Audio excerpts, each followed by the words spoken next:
Charlie Cox, who has done an incredible job playing Daredevil in the past with the Daredevil Netflix series, is now launching into this crazy tirade where he is now attacking fans who didn't like She-Hulk and didn't like the version of his character in She-Hulk. I was definitely among those fans who absolutely despise everything that they did with that show and how they treated the Daredevil character, which was very obviously in derision and mockery of who Daredevil was. But all of that aside, Charlie Cox is here to shill for Disney in the most cringy way possible. So let's get into this and see what Charlie Cox has to say. Daredevil star Charlie Cox has addressed the backlash surrounding She-Hulk. If the series is not your thing, then don't watch it.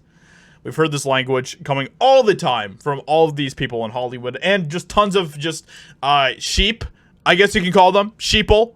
People that just will accept and consume whatever Hollywood gives them, whatever crap it is. We heard this a lot with the Rings of Power show that came out recently, which was a total garbage fest. And yet all of these sheeple were telling people like me who are very critical and were not fans of the fact that they were completely disrespecting the lore of Tolkien. We kept on being told by these people, if you don't like it, then don't watch it. That is not the problem here. That is not what the argument should be. The argument should be, is this something that is respectful to Tolkien, respectful to the legacy of Marvel, to the Daredevil character, all of these different things. That is all that I care about at the end of the day. But apparently that is such a heinous crime in the eyes of some of these people. So let's get into this and see what Charlie Cox has to say.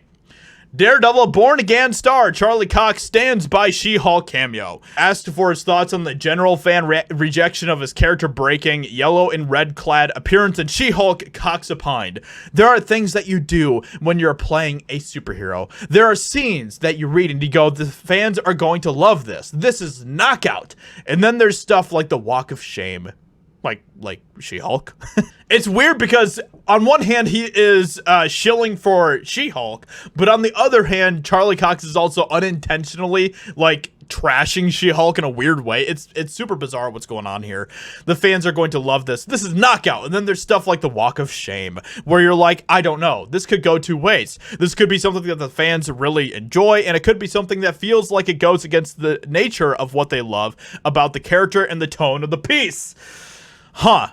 Sounds a lot like the portrayal of Daredevil and She-Hulk. Interesting. To that end, the fan favorite actor explained, the good thing about doing it on something like She-Hulk is it's not Daredevil's show. It was my job as the actor to come onto another person's show and embrace the tone while staying true to the character as I possibly could.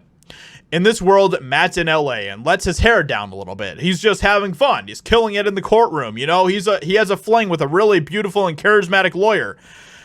Charismatic and beautiful are definitely not two adjectives that I would use for She-Hulk, but that's just me, I guess. And then they get to do some superhero stuff. It tonally felt very different from everything I've done as that character, but that was also really exciting and new and different and in keeping with the character. If you read the comics, there are a series of Daredevil comics where the tone is much lighter, which is true, but there's a lot of holes that you can punch into that as well. Ultimately, Cox asserted, you can't please all the people all the time. If She-Hulk's not your thing, then don't watch it. Watch something else. So if you have problems with the direction that they are taking characters like Daredevil, then ignore it and watch something else. That is all. They don't want criticism, okay? They don't want us to hold them accountable. That's what it really boils down to at the end of the day. They don't want to be held accountable for the crazy, ridiculous stuff that they're continuing to do with the character like Daredevil and everything else. So with all of that being said, let me know what you think about all of this in the comments below. Leave a like, subscribe. Hope you guys enjoyed, and I'll talk to you all in another video very soon.